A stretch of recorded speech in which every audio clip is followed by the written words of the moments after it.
Saudara, kasus pembunuhan Vina dan Eki berawal dari sekelompok geng motor yang berkumpul di warung. Seorang warga yang mengaku melihat kejadian awal kasus Vina mengungkap jika ada 8 pelaku yang berkumpul dan 4 motor yang mengejar motor Vina dan Eki. Namun tak melihat siapa saja yang terlibat penganiayaan. Jurnalis Kompas TV Taufik Riyadi memeriksa jarak dari warung Ibu Nining tempat pelaku berkumpul menuju ke Jalan Raya Perjuangan tempat Eki dan Vina dikejar oleh pelaku geng motor. Hadir di sidang waktu sebelumnya belum pernah dipanggil sidang. belum pernah hadir.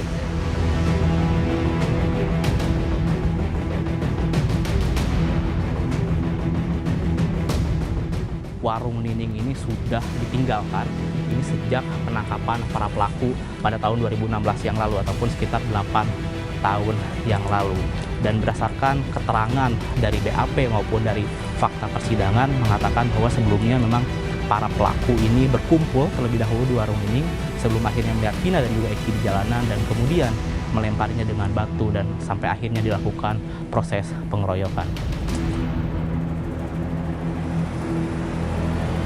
Kasus pembunuhan Vina dan Eki berawal dari sekelompok geng motor yang berkumpul di warung ini. Seorang warga yang mengaku melihat kejadian awal kasus Vina mengungkap jika ada 8 pelaku yang berkumpul dan 4 motor yang mengejar motor Vina dan Eki. Namun ia tak melihat secara jelas siapa saja pelaku yang menganiaya Vina dan Eki. Yang berpakai seragam yang bertulisan ekdisi itu lewat, terus langsung dilempari batu. Tuh di situ dilempari batu, terus dikejar-kejar tuh. Berhubung saya juga takut di situ, akhirnya saya udah langsung pulang aja gitu.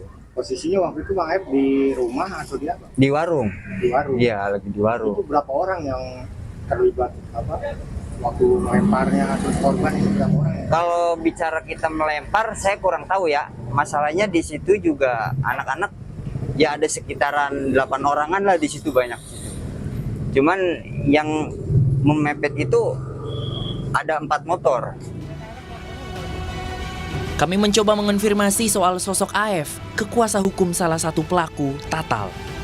Kepada Kompas TV, kuasa hukum mengaku tak pernah mengenal AF yang disebut sebagai saksi kunci. Pasalnya, sosok AF dan Dede tak pernah dihadirkan dalam persidangan, padahal kesaksian keduanya menjadi dasar barang bukti polisi menangkap 8 pelaku.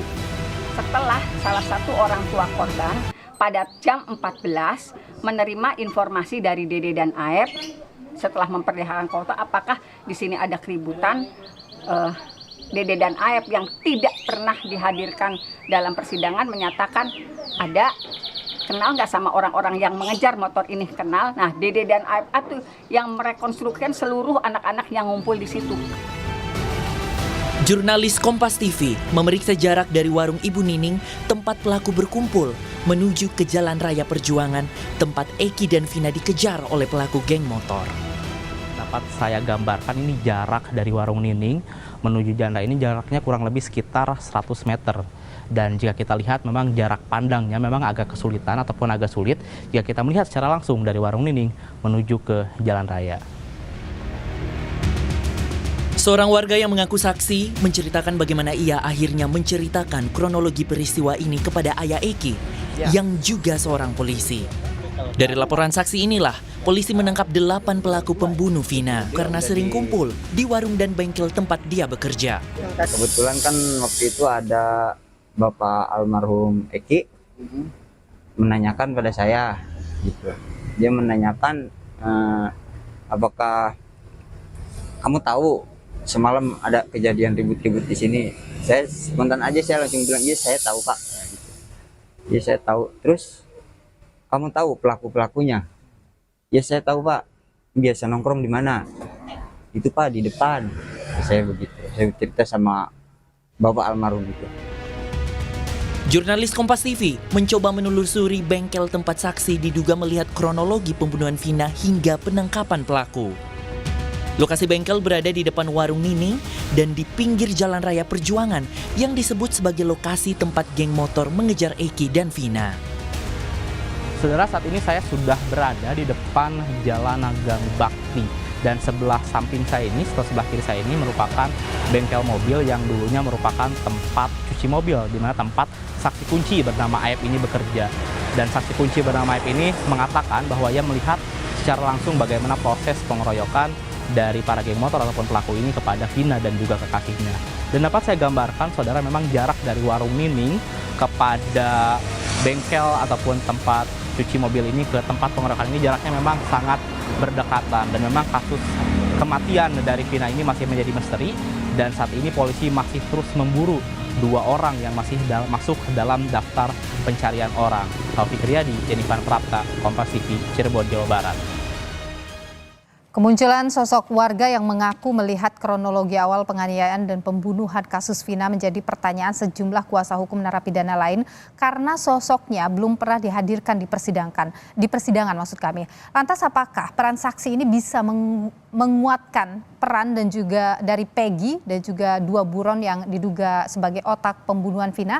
Kita bahas sore hari ini, saudara, bersama kriminolog Universitas Indonesia Adrianus Meliala, kemudian ada juga mantan Kabar Reskrim Komjen Ito Sumardi, anggota Kompolnas Yusuf Warsim, dan juga kuasa hukum dari keluarga Vina Raden Resa Primadea. Selamat sore Bapak-bapak, sehat selalu. Sore Pak. Sore. Ya, saya ingin ke Sore Mbak. Selamat sore Bapak. Saya ingin ke Bung Resa dulu. Bung Resa, hari ini kuasa hukum kan datang ke rumah Vina, keluarga Vina. Apa yang dicari di sana?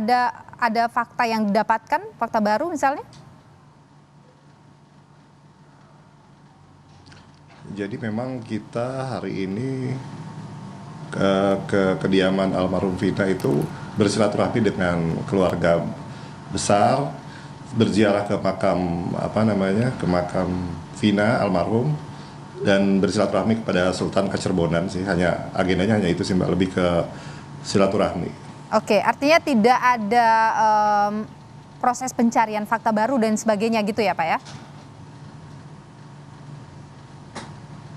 Iya, belum ada. Kita masih tetap menanti berita yang terbaru dari pihak polisian.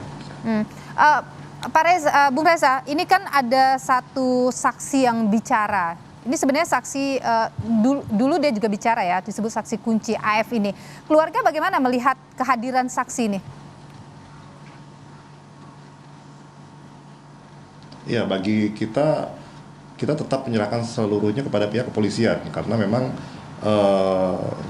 saksi ataupun itu kok bukan dari ranah kita ya. Kita tetap mendukung langkah-langkah apa yang akan dilakukan dari pihak kepolisian untuk bisa menemukan dari kedua terduga DPO yang masih dicari sampai saat ini. Oke, sudah sempat berkomunikasi dengan pihak kepolisian soal pemeriksaan terhadap Peggy? Belum. Rencana kita akan segera melakukan koordinasi dengan pihak kepolisian di Polda Jabar, dan kita akan menunggu rilis dari kepolisian. Baik, saya ingin ke Pak Ito dulu. Pak Ito, Anda pernah menjadi Kabar Reskrim. Ini kalau kita lihat kasus ini ada sosok saksi yang kemudian muncul lagi mengaku melihat semua kejadian, yang mengaku sebagai saksi kuncinya begitu, bagaimana penganiayaan terhadap Vina itu berjalan. Ini kan kesaksian yang sudah pernah disampaikan dulu dan kemudian sempat dari pihak kuasa hukum para pelaku itu menyebut bahwa tidak pernah dimunculkan dalam persidangan. Anda melihat kesaksiannya ini masih perlu untuk didalami lagi oleh polisi sekarang? Kira gini Mbak, saksi 2 orang saksi ini, saudara itu ini kan yang mengungkap kejadian yang sebenarnya. Itu dia memberitahukan kepada orang tua almarhum Eki. Hingga kemudian bisa diamankan 8 orang. Ini dari 2 orang ini. Nah, kalau dari 2 orang ini kemudian diputuskan di pengadilan, itu adalah merupakan kewenangan hakim. Jadi kalau hakim menganggap mungkin untuk keselamatan atau keamanan tidak perlu dihadirkan, maka sudah cukup dengan keterangan yang disampaikan di BAP. Jadi yang disampaikan oleh saudara Aep dan saudara Dede ini adalah merupakan kesaksian kunci sehingga bisa mengungkap kasus ini. Karena tanpa kesaksian mereka berdua, tentunya kasus ini tidak akan mungkin bisa terungkap. Nah, kemudian ini sudah diuji dari hasil pemeriksaan yang dilakukan oleh pihak penyidik. Tidak bisa kemudian disangkakan pasal 340 dan 338 dan pasal 81. Ini tentunya ini adalah merupakan saksi yang saat ini dikatakan tidak dimunculkan, sekarang berbicara saya kira statusnya sama saja dengan pada saat dia waktu itu memberikan kesaksian. Nah, sekarang dengan ditangkapnya Peggy, tinggal bagaimana penyidik Polda itu melakukan berita acara konfrontasi ya, dan meminta keterangan-keterangan daripada para Oke.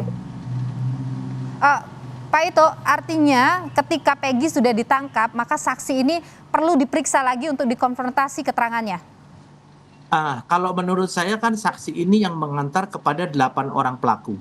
Kemudian 8 orang pelaku ini mengatakan selain mereka ada lagi 3 orang yang kemudian ditetapkan sebagai DPO ya, yang selama ini menjadi yang menjadi pemberitaan ya. Sehingga mungkin saksi ini juga bisa saja dimintakan keterangan lagi apakah memang dia mengenal Peggy atau tidak. Tapi Peggy dan 2 orang DPO lagi itu adalah penetapan DPO-nya berdasarkan keterangan dari 8 orang ini. Menurut saya bisa-bisa saja dia dimintakan keterangan karena ini kan ada berita acara baru ya, saudara Peggy, yang terpisah dengan berita acara yang sudah di sidang pengadilan. Oke, gini, kasus ini penangkapan Peggy itu kan menuai banyak reaksi dari publik, dari masyarakat. Kemudian munculnya juga AF lagi setelah 8 tahun ini juga memunculkan banyak reaksi dari publik juga. Menurut Anda bagaimana polisi kemudian harusnya mengambil langkah di sini dalam situasi ini untuk menguatkan gitu bahwa apa yang disampaikan ini memang benar dan publik bisa meyakini begitu apa yang dilakukan oleh polisi? Kita melihat kasus ini secara utuh ya Mbak ya, bahwa polisi ini kan hanya menyidik, kemudian diserahkan ke penuntut umum, disidang, kemudian hasilnya adalah keputusan pengadilan dari tingkat kemudian sampai Mahkamah Agung. Nah, kalau dikatakan mengapa Peggy baru tertangkap 8 tahun, menurut saya ini wajar ya. Kenapa? Ya, pengalaman saya sebagai anggota reserse, itu pada tahun 2016 pernah diupayakan atau dicari Peggy secara besar-besaran. Tapi kan kalau orang lari ini kan tentunya tidak mudah.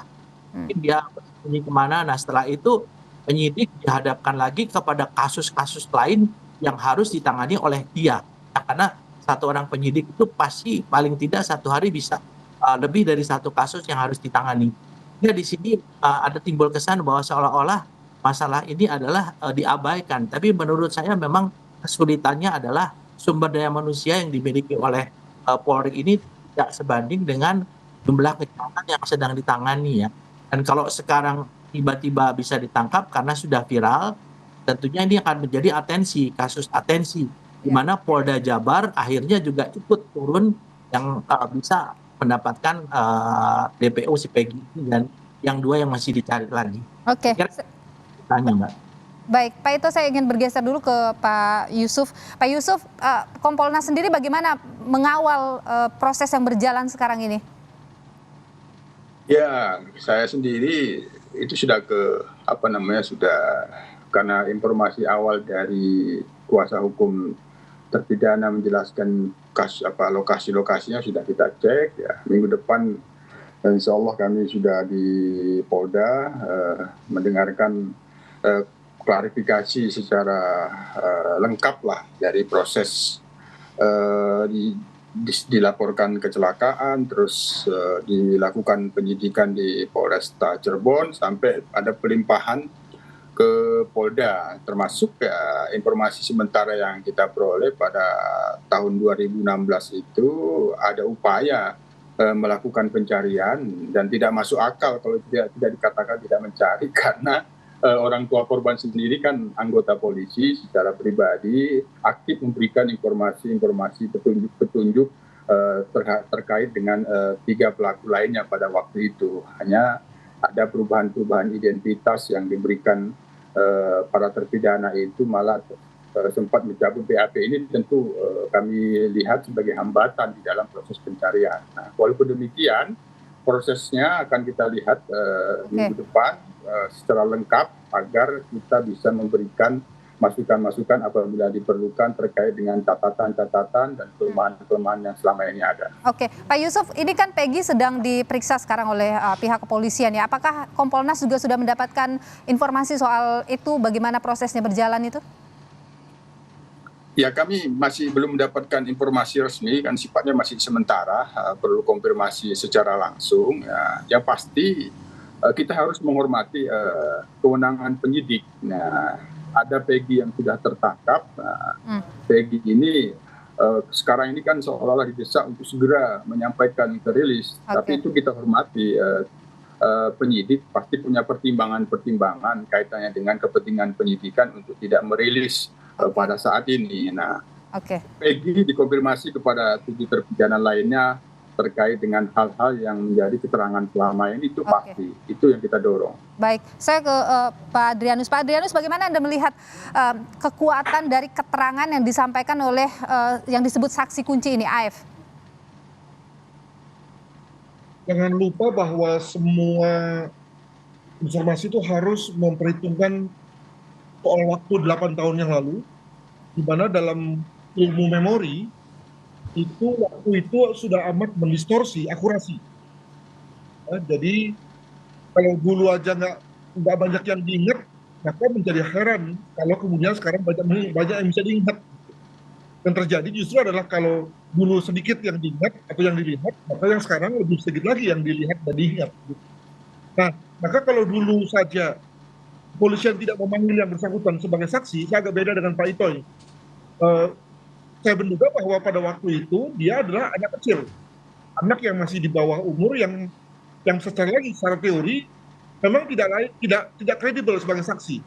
Ya, biasanya anak di bawah umur itu bulat dan berubah-ubah cara bertuturnya. Yang mungkin dalam hal itu kepolisian berpikir bahwa nggak usah deh dimasukkan sebagai saksi. Atau yang kedua adalah bahwa sebetulnya yang dilihat oleh yang bersangkutan itu sebetulnya sedikit sekali. Nah, maka selama 8 tahun itu pula yang bersangkutan belajar tentang kutip ya tentang apa yang terjadi, mendengar dari sana sini, dan kemudian lalu bisa bicara seperti yang sekarang kita dengar. Dengan kata lain, sebagian dari yang diungkapkannya itu saya duga adalah sesuatu yang merupakan make up story atau cerita yang didengar dari berbagai sumber. Begitu, Mbak. Oke, baik. Pak Ito, apa yang kemudian ingin Anda tipkan ini terkait dengan proses berjalannya? Karena sekali lagi ini publik punya menyoroti sangat besar terhadap kasus ini. Iya, saya kembali ini yang barusan disampaikan Prof. Adrianus. Kalau tidak salah dengar tadi, itu saksi itu adalah saksi yang sudah diminta di BAP ya. Iya. Apa ini dianggap dia tidak dimunculkan. Saya kira ya itu memang dialah yang mengungkap, dia katakan bahwa ayahnya almarhum Eki menanyakan kepada dia. Jadi saya kira itu juga tidak perlu diambil keterangan lagi, keterangannya sudah dijadikan BAP dan sudah masuk persidangan. Saya sependapat dengan Pak Yusuf bahwa ini kan Kompolnas ini adalah lembaga pengawas internal dari kepolisian. Jadi di sini kepolisian juga nggak bisa main-main, Mbak ya. Dan tentunya juga ini mempertaruhkan kredibilitas dan profesionalismenya. Jadi saya percaya dengan Kompolnas turun, masyarakat selalu memperhatikan kasus ini. Mudah-mudahan kasus ini segera redam, tidak menjadi lagi yang banyak spekulasi yang timbul. Saya kira itu harapan saya, Mbak. Oke, baik. Terima kasih Pak Ito Sumardi, mantan Kabar Eskrim, sudah berbagi pandangan di Kompas Petang. Sayangnya Pak Ito tidak bisa terus bersama dengan kami di Kompas Petang, tapi untuk Bung Reza, Pak Adrianus, dan juga Pak Yusuf, mohon untuk tetap bersama kami. Kita akan kembali usai jeda untuk melanjutkan dialog ini. Saudara, kita lanjutkan kembali perbincangan kita sore hari ini. Sudah bersama kami ada kriminolog dari Universitas Indonesia, Adrianus Meliala. Ada juga anggota Kompolnas, Yusuf Warsim, dan juga ada pengacara dari keluarga atau kuasa hukum dari keluarga Vina, Reza Pramadia. Kita lanjutkan kembali. Saya ingin kembali ke Pak Adrianus dulu. Ini soal tadi Anda menyebut bahwa ya keterangan ini kan sudah 8 tahun yang lalu. Dan kemudian bisa begitu mudah diingat. Artinya polisi harus berhati-hati lagi dalam memeriksa dan mengkonfrontasi begitu keterangannya kepada Peggy ini. Enggak, ini kan menguatkan kepolisian, jadi tidak harus hati-hati. Cuma memang dalam keseluruhan hal itu saya menduga bahwa paling tidak kepolisian perlu mengambil satu introspeksi ya. Kebetulan sini ada Pak Yusuf nih tentang dua hal. Pertama, tadi bicara soal bahwa yang menangani kasus ini pertama-tama adalah satuan narkoba, ya, yang justru bukan urusannya ngurusi beginian. Demikian juga keterlibatan dari ayah korban, seorang anggota polisi, harusnya ketika anggota keluarga terlibat, ya orang lain dong yang mengurus, supaya kemudian tidak ada konflik kepentingan, tidak ada emosi terlibat. Dan yang kedua adalah soal tidak diurusnya 3 DPO ini selama 8 tahun. Saya selalu mengambil tesis bahwa 3 DPO ini bukan karena susah, tapi karena memang perhatian kepolisian itu sudah berubah. Tadi juga sudah disebutkan oleh Pak Ito bahwa sudah tertumpuk-tumpuk oleh kasus yang lain. Nah, juga ini ada kaitan juga dengan konteks manajemen SDM Polri ya, di mana kalau misalnya seorang perwira, seorang pejabat sudah mendapatkan PR, maka mereka sudah lupa tuh dengan pekerjaan rumahnya, pekerjaan lamanya, dan kemudian segera ditinggal dan lalu menjadi warisan bagi penerusnya. Sang penerus juga kemudian ogah tuh mengerjakan mencuci piring kotor ya yang ditinggalkan oleh penerusnya. Jadi alhasil kemudian waktu 8 tahun itu bukan mengindikasikan sulitnya kasus, tapi lebih kepada sistem yang sebetulnya kurang tepat. Demikian. Oke, Pak Yusuf, bagaimana? Sebenarnya begini Pak Yusuf, yang disoroti oleh publik adalah kenapa dalam waktu 8 tahun itu meskipun ya resourcesnya kurang dan sebagainya sehingga kemudian ada banyak kasus lain yang ditangani, tapi ketika kasus ini ramai lagi di masyarakat dalam waktu dekat bisa menangkap Peggy begitu. Ini yang disoroti. Bagaimana Kompolnas melihat ini? Ya, kami sendiri sudah pernah menyampaikan terkait dengan hal itu kan pasti ada hambatan. Ya. Hambatan itu sifatnya ada yang internal, ada hambatan eksternal. Nah, hambatan eksternal tadi sudah sempat saya sampaikan, kesulitan untuk memastikan identitas dari keterangan para saksi yang itu pelaku terpidana yang saat ini sudah terpidana. Saksi mereka sempat mencabut BAP itu kan sifatnya eksternal. Nah, ada hambatan yang internal yaitu terkait dengan proses keberlanjutan itu. Proses keberlanjutan pada saat sudah divonis, karena dianggap fakta-fakta persidangannya semua berjalan lancar, sehingga itu dianggap sudah ingkrah ya, sudah selesai. Yang kedua, tadi sempat disinggung oleh Pak Adrianus, kami pernah menyampaikan ketika ada pergantian penyidik karena dimutasi gitu, itu sifatnya hambatan internal, belum lagi yang itu kaitannya dengan masalah prosedur misalnya seperti itu. Nah, ini semua akan kami pastikan apakah demikian. Itulah pentingnya kami dalam kasus ini meminta klarifikasi secara lengkap. Kami sendiri juga sebenarnya sudah pernah menyampaikan perlu dilakukan untuk audit lah, untuk memastikan ada yang unprocedural atau tidak, karena sekarang berkembang yang menduga ada salah tangkap, dipaksa untuk mengaku, semuanya itu harus clear dalam proses ini, jangan sampai putusan pengadilan yang sudah inkrah itu menjadi cacat. Itu keinginan kita bersama untuk pengawasan Kompolnas terhadap penanganan kasus ini secara tuntas. Oke, baik. Saya ke Bung Reza. Bung Reza, kalau dari pihak keluarga Vina melihat penangkapan Peggy, kemudian juga ada saksi yang muncul dan masih ada 2 yang buron, bagaimana sih sampai dengan saat ini? Iya, kita dari mewakili pihak keluarga itu tetap sangat berharap ke pihak kepolisian untuk bisa mengungkap terduga DPO yang lain itu di mana gitu kan, dan juga kita berharap untuk bisa merilis wajah dari terduga DPO yang sudah tertangkap, jadi biar semuanya menjadi jelas, biar tidak ada lagi kegaduhan di masyarakat. Oke, Bung Reza, ini kan tadi Pak Yusuf mengatakan minggu depan atau pekan depan ini Kompolnas akan ke Polda Jawa Barat untuk kemudian juga mengklarifikasi sejumlah hal, memastikan proses juga berjalan dengan baik. Kemudian masih ada 2 orang DPO lagi yang masih akan dikejar begitu. Apa harapan Anda mewakili pihak keluarga begitu terkait dengan proses ini? Ya, kami mewakili dari pihak keluarga sangat berharap dua orang terduga DPO ini bisa segera tertangkap sehingga semuanya tidak ada lagi kasus ini berkembang liar menjadi seperti apa. Pokoknya kita dari mewakili pihak keluarga tetap fokus untuk biar terduga DPO ini bisa segera ditemukan dan ditangkap. Oke, baik. Terima kasih Bung Reza untuk keterangan berbagi pandangan di Kompas Petang. Terima kasih juga Pak Yusuf Warsim, anggota Kompolnas, dan juga terima kasih Pak Adrianus Meliala, kriminolog dari Universitas Indonesia. Sekali lagi, sorotan publik begitu besar pada kasus ini dan diharapkan polisi bisa bekerja profesional, tidak ada keraguan gitu dan gamblang transparan kepada publik. Terima kasih Bapak-bapak sudah berbagi pandangan di Kompas Petang.